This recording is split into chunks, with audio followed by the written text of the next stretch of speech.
Bueno, tenemos, como hemos anunciado, a Aleida Calleja. Ella es la coordinadora del Observatorio Latinoamericano de Regulación, Medios y Convergencia. Todas esas palabras resumido en Observacom. Observacom. Ella es mexicana y reside en Ciudad México, y hay que señalar que Observacom es una institución cuya sede está en Uruguay. Bueno, usted viene a dar un taller y una charla sobre la ley de medios y los derechos a garantizar el ejercicio pleno de la libertad de expresión. Cuéntenos, ¿cómo anda estos temas en la región? Por principio de cuentas, buen día y muchísimas gracias por la invitación. Siempre es un placer estar aquí en su país, que la verdad me encanta. Y bueno, hay un tema de discusión en toda la región latinoamericana que tiene ya algunos años, porque hemos tenido en las últimas décadas regulaciones en materia de medios de comunicación que permiten la arbitrariedad o bien que no son garantes plenos del ejercicio de la libertad de expresión, que no tiene que ver solamente con el ejercicio periodístico, abarca mucho más, digamos, al pleno de la población, porque también la libertad de expresión está vinculado con el derecho a la información. Si la libertad de expresión no se garantiza plenamente, una sociedad no tiene la posibilidad de acceder a diversas fuentes de información para formarse una opinión de los temas de interés público. Y eso tiene un impacto directo en la calidad democrática, en la calidad de la democracia en nuestros países.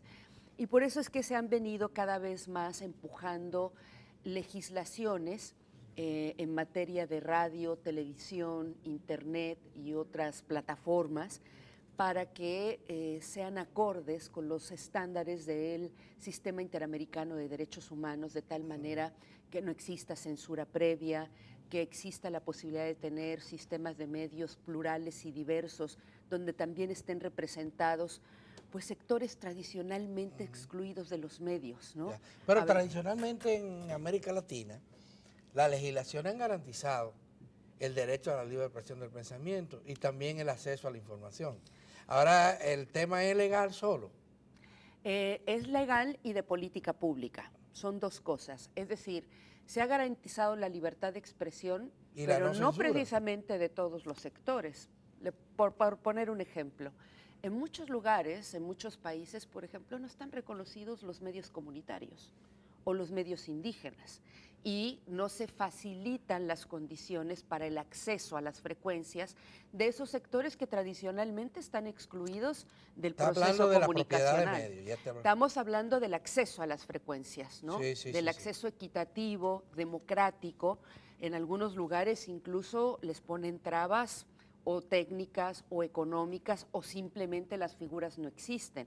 Entonces, hay países como la República Dominicana que no tienen una sola emisora comunitaria. Por ejemplo, porque no hay las condiciones legales y de política pública para que eso suceda. O yo les comentaría, por ejemplo, que en México durante mucho tiempo batallamos por eso. Bueno, el Ejército Zapatista de Liberación Nacional en su momento, en los 90s, tenía como reivindicación el acceso de los pueblos indígenas a frecuencias para radio, televisión y servicios de telecomunicaciones. Eso lo logramos hasta recién con la reforma constitucional en el 2013.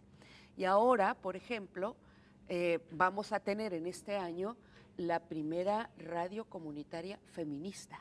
O sea, las feministas se organizaron porque cambiaron las reglas para acceder a las frecuencias. Tenemos hoy, por ejemplo, una asociación indígena que da servicio de telefonía móvil. Pero los problemas principales de la comunicación en América Latina tienen que ver con otros factores. Con concentración de medios. ¿Cómo garantizar esos derechos formales que existen en nuestras leyes y nuestra Constitución? ¿Cómo garantizar su aplicación? A ver, la garantía de la aplicación comienza por un marco legal que se acorde con la Convención Americana de Derechos Humanos, artículo 13, Es decir, existen principios, criterios orientadores, no hay que inventar el hilo negro, eso existe. República Dominicana, por ejemplo, que es signatario de esa convención americana, eso significa que adquiere compromisos para cumplirla. Y en materia de libertad de expresión, yo diría, hay tres, cuatro temas que son cruciales. El primero de ellos tiene que ver con la despenalización de lo que le llaman los delitos de la prensa, que en realidad no son delitos. Puede haber faltas y que deben de tener sanciones por la vía civil o administrativa, pero no penal. La siguiente tendría que ver con la necesidad de establecer medidas para fortalecer el pluralismo y la diversidad.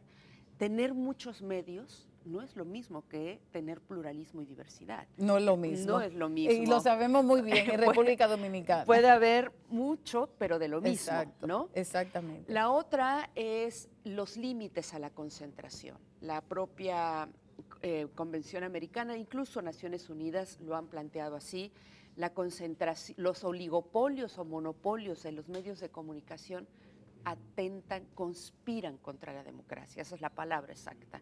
No es que sean malos, conspiran contra la propia democracia porque se genera una agenda y un pensamiento homogéneo, único, que no permite pues lo que es la democracia, el pluralismo, el debate. Hay países como Ecuador, que hizo una reforma mediática importante en su legislación durante el gobierno de Correa. Y que ahora se está revisando. Ahí se habla, y ahora, bueno, que encontró oposición de una vez. Sí. Y la revisión ahora no es para bien, sino para mal, en gran parte. Hay que ver, digamos, ahí la legislación se centró mucho en regular contenidos. Sí, y eso no era el problema, pero tenía algo importante que distribuía, por ejemplo, la frecuencia... en los tercios. En los tercios. Sí. En los tercios. ¿Es eso posible como...? En realidad es posible, pero lo que marcan los estándares es que haya una reserva del espectro, no especifica un porcentaje, claro, una reserva del espectro para los medios no lucrativos, como son los comunitarios, como son los indígenas y de otra en otra palabra, garantizar la diversidad, la real diversidad. Exacto. No hay un parámetro, no hay un estándar para reservar un porcentaje de frecuencias para los medios de servicio público, no oficiales, no gubernamentales.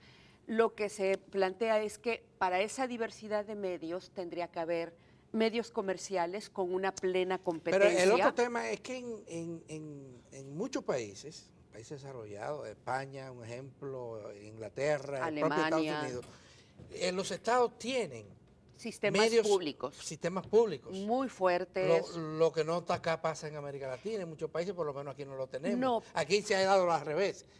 Es un deterioro cada vez mayor. Cada vez mayor, totalmente de acuerdo. Y el Estado es que debería garantizar la pluralidad. Claro, porque al ser públicos, no gubernamentales, tienen la obligación de servir a una sociedad que es plural. Correcto. ¿Cuál es la diferencia entre América Latina y Europa? Que Europa históricamente siempre tuvo el monopolio de los medios. A partir de los 80s, que se abre a la propiedad privada, los estados entienden en Europa que los medios públicos son un pilar para sostener la pluralidad, sobre todo después de la Segunda Guerra Mundial.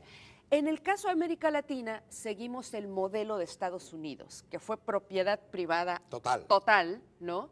Y con democracias, digamos, débiles, con institucionalidades débiles, pues nos ha costado mucho arribar a realmente tener medios de servicio público. Y los medios públicos se convierten en vocero del Estado, oficiales del gobierno de turno. Claro. Se nos acaba el tiempo, pero y antes, no hemos hablado de República Dominicana. Pero antes nos dice dónde, cuándo va a ser un taller que usted va a dar. Hoy hay un taller, a mediodía para periodistas, pero a las 6 de la tarde en la Fundación Frederick Ebert vamos a tener una plática sobre el panorama regional y concretamente cómo nosotros hemos visto y hemos analizado. ¿Dónde va a ser eso? En la Fundación Frederick Ebert. Ah, bueno, en la misma en la fundación. misma fundación, sobre las iniciativas de ley que hemos localizado aquí en República Dominicana y un análisis sobre esas iniciativas para ver si cumplen con los estándares interamericanos de libertad de expresión, y hay algunas preocupaciones serias al respecto. Bueno, pues muchísimas gracias, Gracias de a nuevo a ustedes. Aleida Calleja, coordinadora de la red del Observatorio Latinoamericano de Regulación, Medios y Convergencia. Muchas gracias. Observacom. Gracias. Mucho éxito y gracias.